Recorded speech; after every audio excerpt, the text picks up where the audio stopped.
They say the thirst for wisdom was his greatest gift and his ultimate curse. This is the story of Solomon, the wisest king who ever lived, and the unexpected trials that threatened to shatter his legacy.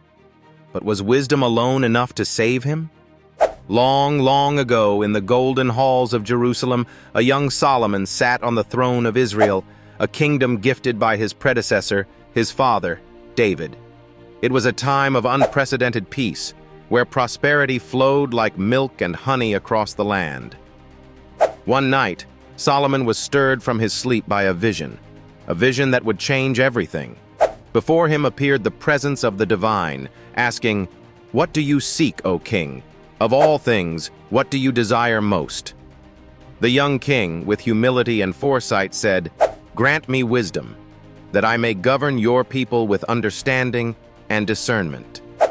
Therefore, God granted him not only wisdom, but also riches and honor, surpassing any of his predecessors. As Solomon's fame grew far and wide, so did the stories of his unparalleled wisdom. From distant lands, rulers and commoners alike came to test the king with mysteries and riddles. One day, the legendary Queen of Sheba journeyed into the heart of Solomon's kingdom, laden with treasures and her own set of burning questions. But would Solomon's wisdom withstand her scrutiny?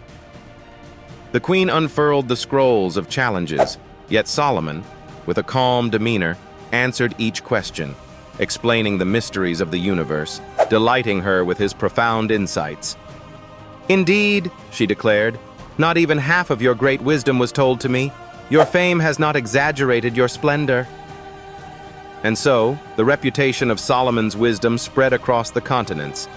But even wisdom can be bittersweet. As years passed, Solomon's heart, once steadfast, began to waver. Drawn to the allure of diplomacy and alliances, he took many wives from foreign lands. Many brought with them their gods and diverse customs, tempting Solomon to stray from the principles of his forefathers. Thus, the whispers of discontent began to echo in the stony corridors of his palace. Yet Solomon's heart was divided. But he built temples, not only for the God of his legacy, but also for many of these foreign deities. And therefore, the seeds of a tumultuous future began to plant themselves deeply into the fabric of his reign. One day, in the midst of his contemplations, a humble man approached the wise king. It was Jeroboam, the son of Nebat, once a faithful servant, but now laden with a heavy message. With the courage of a prophet, he declared, "Because you have turned away, your kingdom shall be torn.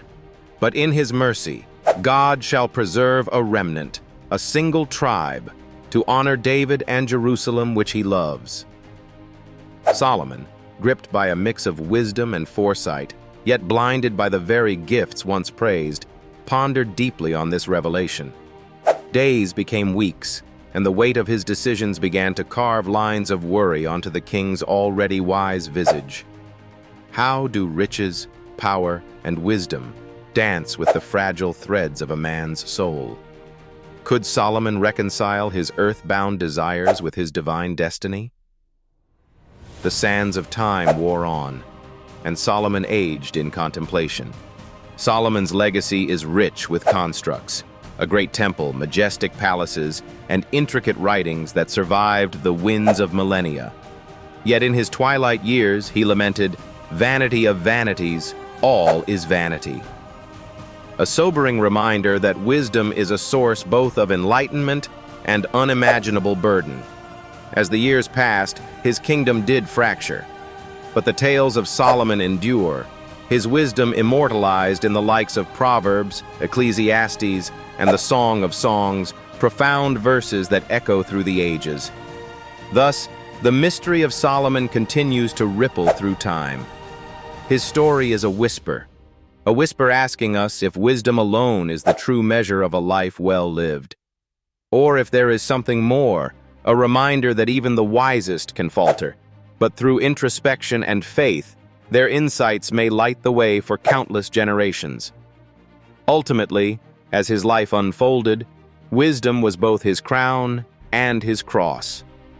In conclusion, the enigma of his life leaves us pondering.